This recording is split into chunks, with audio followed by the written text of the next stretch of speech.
So how long did it take you to get the following that you have? I know, like you said, on Instagram, you have like 465 or 464,000, but yeah, it's pretty insane, man. I was like, wow. I mean, like 500, and it's like a big deal for me to get there. So. It was. I didn't really grow at all the first year. Again, like that first year, no one was looking for food Instagrams, and I didn't even realize I had one. I just sort of started it because I picked the name Brunch Boys, and you might as well own that name across all social platforms. But once I started like truly working on it, it started exploding. I think a lot of it is just sort of like being ahead of the curve on a lot of stuff. I mean, again, like I had a food Instagram before food Instagrams were a thing, and it also is trying to stay ahead of like what they're looking for. So like the second that videos were started on Instagram, remember you couldn't even do videos back in the day, I jumped on it. Just that's my background, is producing videos, and that was something I was more passionate about anyway. So being ahead of the curve on videos helped tremendously just explode pretty much. Well, that's cool. That kind of segues into my next question. I was actually going to ask you what your favorite format was, video or photography, but yeah, I mean, like video is much more my background, like I said. There are pluses and minuses each. I think like I do get more enjoyment out of videos just because like I think it's easier to tell a fuller story rather than a photo. A photo is sort of like, okay, cool, bye, cool, like yeah. next. Bye, Felicia. I think like videos are so much more engaging on every level. So it's a ton more work to do videos. Oh, so yeah. Content-wise, it's definitely the ratio is much more photos on my account. But I guess I get more satisfaction out of the videos. Yeah, that's the thing. I guess with me, like editing, man, I can't stand editing. I guess what are some of the biggest perks of being like a blogger or influencer on social media? I just think the experiences that I get to have. I mean, listen, I make my living this way. That's certainly a perk. But it's fun. Like to me, I do the same job that in TV. In TV, I was telling stories and producing content about food that I love from all over the world, and that's exactly what I get to do now. It is interesting that now people care about who you are. Like as a producer, it's always about the other person, and no one really should know who you are. And now, yes, the stories that I'm telling are about other people, but it's sort of much more my voice doing it.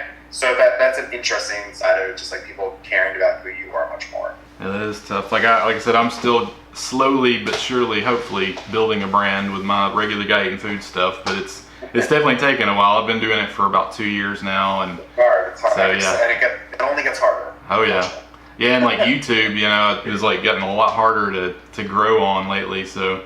Everything's getting harder to grow on. I mean, to me, like I'm doing more across other platforms, more so just because like each social media platform has its different advantages and disadvantages, and I just get bored very easily. So producing the same videos for Instagram over and over again got boring. So I'm like, okay, well, like maybe I don't have the following on YouTube, but let me do some stuff there, because I know I could do content there that would never work on Instagram. Just like have a little bit more creative freedom than it would on Instagram. Yeah.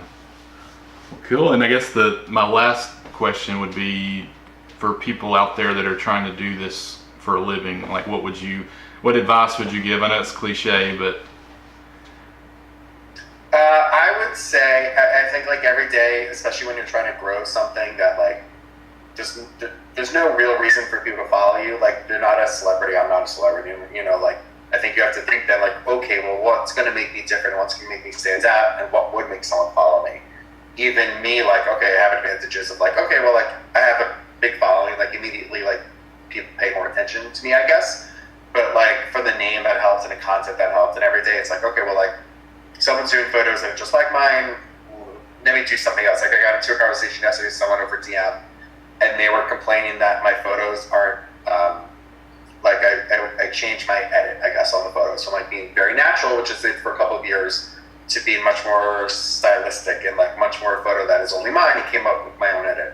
And they were like, well, I want to see food in its natural state. I don't know why you do that. And I said to them, listen, like, yes, in general, I sort of agree. Like if I was just like a standard food photographer, I think food deserves sort of like just to be in its natural state.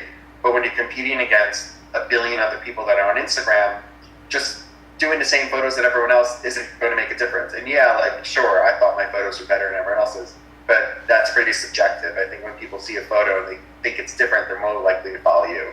I think it's a day more important than getting that cheeseburger look exactly the way it's supposed to look. And that's what the hardest part about it is. There's so many people out there doing food photography and videos, and it's endless. It's exploded. Like even just in New York, it started like maybe with 10 of us that had food Instagrams, and we're still sort of the bigger ones, I guess. But now in New York City, there's, I don't know, 5,000 people have food Instagram accounts. Like, it's insane. Jeez.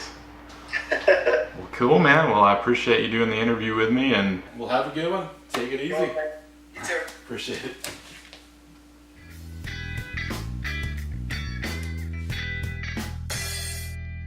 It's brunch boys, it's brunch boys, it's Jammer from Wait, wait, what?